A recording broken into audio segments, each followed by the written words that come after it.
ኪራ እዚህ ጋር ጓደኛው ምን ትሰራለህ እዚህ ጋር ሲለው ፍቅር ይዞኛል እስከምትነሳ እየጠበቅኩ ነበር ሲለው ከማን ሲለው ከጽናት ሲለው ማን ምንድን የትኛዋ ጽናት ነበር ያለው ኪራ ማለት ነው። እኔም ራሴ በጣም ነበር የደነገጥኩት ምክንያቱም ደፍሮ ይሄንን ነገር ስላለው ማለት ነው። እንደገና በልጁ የተነሳ ጽናት ጋር ሂዶ ኩሽና ቤት እንግዲህ ጽናት ጋር ተነጋግረዋል ማለት ነው። ማንኛውም ሰው ጋር በሚናደር ሰዓት እሷ ጋር ነበር ሊሆን የሚወጣው። ይሄም ልጁ እንግዲህ የሱ ጓደኛ ጽናትን ካፌ ይዘሻት ነው ብሎ ሀሴትን አስጠንቅቋት ነበረ።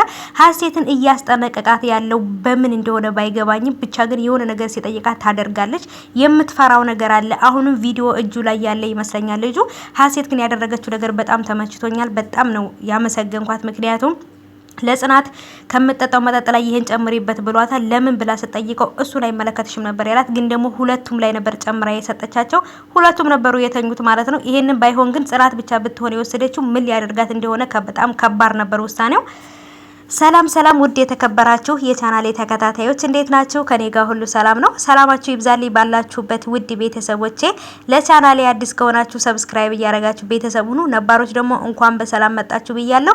ይሄንን ቪዲዮ እያያችሁ ላይክ ማድረግ እንዳትረሱ። ኮሜንትም ሀሳብ አስተያየት አስቀምጡልኝ። ሰብስክራይብም ስለምታደርጉኝ አመሰግናለሁ። አዲሶችም ደግሞ ሰብስክራይብ እያደረጋችሁ ቤተሰብ ሁኑ። አዳዲስ የምንሰራቸው ስራዎች ከኔ ጋር አሉ ማለት ነው። ስለዚህ ውድ ቤተሰቦቼ የዛሬው የጽናት ድራማ እንግዲህ ተለቆልናል። ትናንትም ተለቋል፣ ዛሬም ተለቋል። ምክንያቱም ተቀርጾ ስላለቀ ኤዲቱም ሁሉም ነገር ስላለቀ ዛሬ ተለቋል። አንዳንድ ጊዜ ኤዲቲንግ ላይ ወንም ደግሞ የሆነ ነገር ላይ ሲዘገይብን ነው የማይለቀቀው ማለት ነው። እንግዲህ ዛሬ ተለቋል። በጣም ደስ ብሎኛል። ምክንያቱም በየቀኑ ለተመልካች ማቅረብ በጣም ነው ደስ የሚለው ማለት ነው። ምክንያቱም በጉጉት ነው የሚጠበቀው ድራማውና ለዛሬው እንግዲህ ያው አንዳንድ ጊዜ ሲቆይም ይቅርታ እንጠይቃለን። ቶሎ ሲለቀቅ ደግሞ በደስታ ነው የምናየው ማለት ነውና ስለዚህ ውድ ቤተሰቦቼ ዛሬ እንግዲህ እጅግ በጣም አሳዛኝም ነገሮችም የሚገርሙ ነገሮችም ተፈጥረዋል። ሀሴት ለኪራ ነግረዋለች። ምንድነው የነገረችው? ታናሽ እህቴ ልታገባ ነው፣ ፍቅረኛ ይዛለች። እኔ ግን የሷ ታላቅ ነኝ። አባቴም ደግሞ ይሄን ነገር ማመን መቀበል አይፈልግም። መጀመሪያ እኔ እንዳገባ ነው የሚፈልገው ከእህቴ በፊት ብለዋለች። ይሄን ነገር እያደረገች ያለችው ለምንድነው? በነገራችን ላይ ከኪራ ድብን ያለ ፍቅር ይዟታል ሀሴት ማለት ነው። ይሄ ነገር ደግሞ ትንሽ አወዛጋቢ ነገር ነው። ያን ነገር ከነገረችው በኋላ ምን ማድረግ እንዳለበት ምን ለማለት እንደፈለገች ገብቶት የሆነ አላቅም።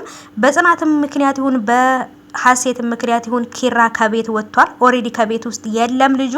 ናሆም ጓደኛውም ደግሞ በጣም እየተጸጸተ ነው ማለት ነው። እኔ ጓደኛዬን አልተረዳሁትም። ሁሉን ነገርም ለጽናት ነበር እየደገፍኩኝ የምናገረው። ስለዚህ ጓደኛዬን አልተረዳሁትም። ይሄን ያህል ጭንቀት ውስጥ እንደገባ አላወቅኩም ነበረ። እንኳን አይደለም ውጭ ለማደር ይቅርና ቤት ውስጥ ሆኖ እንኳን የሚያደርገውን ነገር ይነግረኝ ነበረ። አሁን ግን እኔ እንደማልረዳው ስላወቀ ነው ያልነገረኝ እያለ በጣም ነበር እየተጸጸተ የነበረው። እንግዲህ ይሄም ደግሞ የሱ ጓደኛም ጽናትን ለመድፈር ወይም የሆነ ነገር ለማድረግ እንግዲህ ከምጠጣበት መጠጥ ላይ ሀሴትን መድኃኒት እንድትጨምርበት አድርጓት ነበረ። ግን ደግሞ ደስ የሚለው ነገር ሀሴት ያደረገችው በጣም ጥሩ ነገር ምንድነው?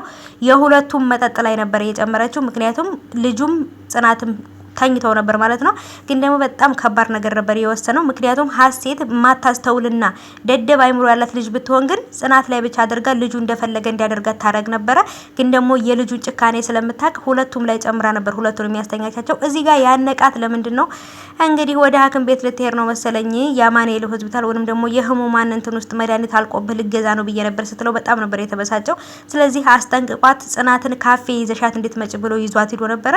እዛም ላይ መድኃኒት ውስጥ የሆነ ነገር እንዲጨምር አድርጎ አስተኝቶ የፈለገውን ያረጋት ነበር። እሱም ደግሞ በጣም ድፍረት ለዛውም የኪራ አልጋ ላይ ነበረ ጽናትን ሊያስተኛት የፈለገው። የኪራ አልጋ ላይ ተከየሉ በስ እንደው ዝም ብላችሁ ማለት አስቡት እንግዲህ እና በጣም ከባድ ውሳኔ ነበር የወሰነው። ብቻ ግን ጽናትን እንግዲህ ፈጣሪ ጠብቋታል።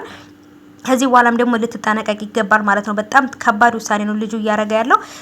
ኪራም እንግዲህ ከቤት ወጥቷል ማለት ነው። ጽናትን በኔ ምክንያት ነው እያለች ነው። ሀሴትን በኔ ምክንያት ነው ትላለች። በምን ምክንያት እንደወጣ አላቅም። ብቻ ግን የቤቲ ግፍ ነው እኔን እንደዚህ ያረገኝ እያለ ብቻውን እያወራ ነበር መንገድ ላይ።